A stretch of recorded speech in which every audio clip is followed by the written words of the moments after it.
Welcome. This will be my spoiler-free review of the 1983 arcade game Black Widow, which I am quite fond of.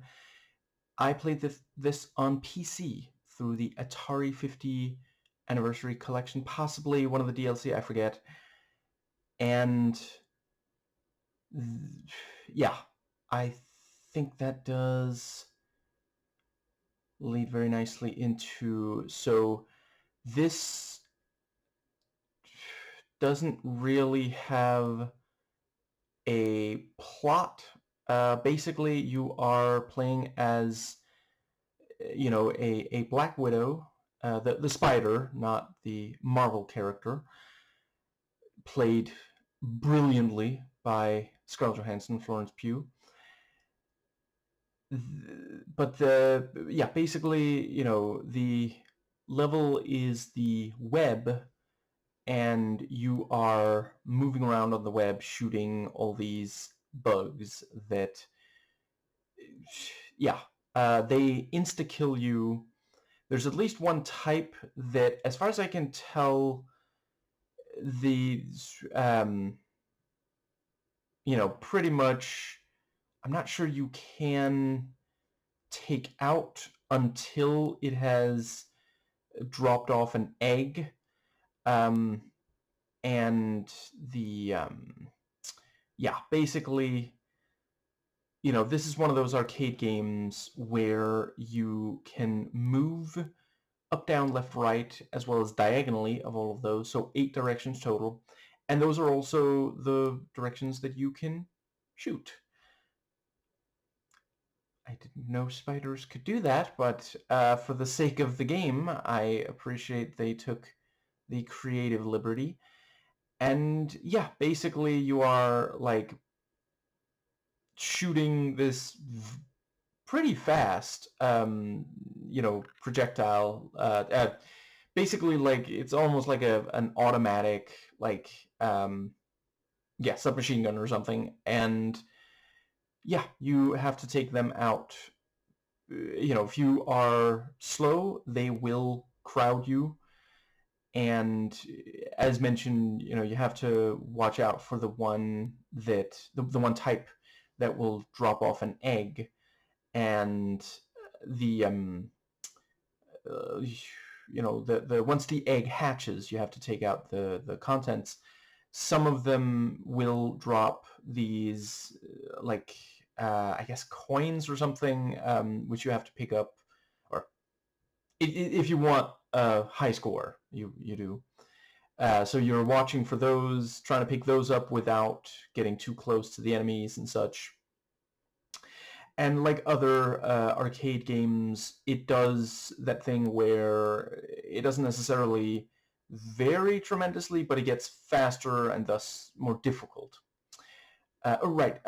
If you don't know that much about arcade games, I go over the basics at the start of my video on Space Harrier 2. I refer to that one instead of just repeating myself, because a lot is in common for these. And I suppose I quite appreciated there are several different enemy types with some variety of movement pattern and speed and such, and all of them fit the concept of something that a spider would not be fond of, or only as food anyway. And some enemies do follow you, so it's, further adding to the challenge. There's also these bonus levels where several enemies in a row, I think it is essentially like, it ends up looking sort of like a snake, like one of those, back then video game snakes, and the the graphics are, of course, about what you would expect for back then, but I appreciated how much they actually did manage to do with color. and it does run completely smoothly on, a computer today, as long as you're playing it through this emulation. And the audio works well to really, what's the word? It gets you hyped to keep playing, as does, the tense music. And it is one of those things where it's,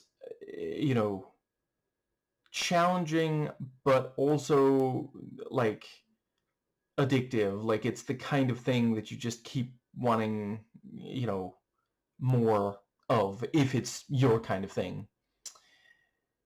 And I think that might pretty well cover, yeah, just really, really entertaining. And it's one of those cases where, arcade games, like, if you can make the gameplay loop sufficiently addictive, you know, yeah, it can be really hard to put back down. Obviously, there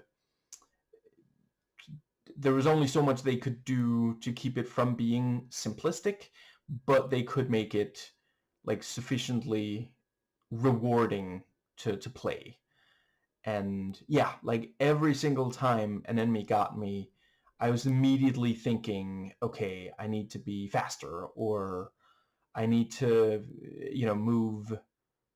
I need to keep more distance between me and enemies, stuff like that, rather than it just being like, you know, um, annoying. And yeah, I think that might cover everything. So yeah, um, I rate this 8 spiders fighting to keep their web free of bugs out of 10.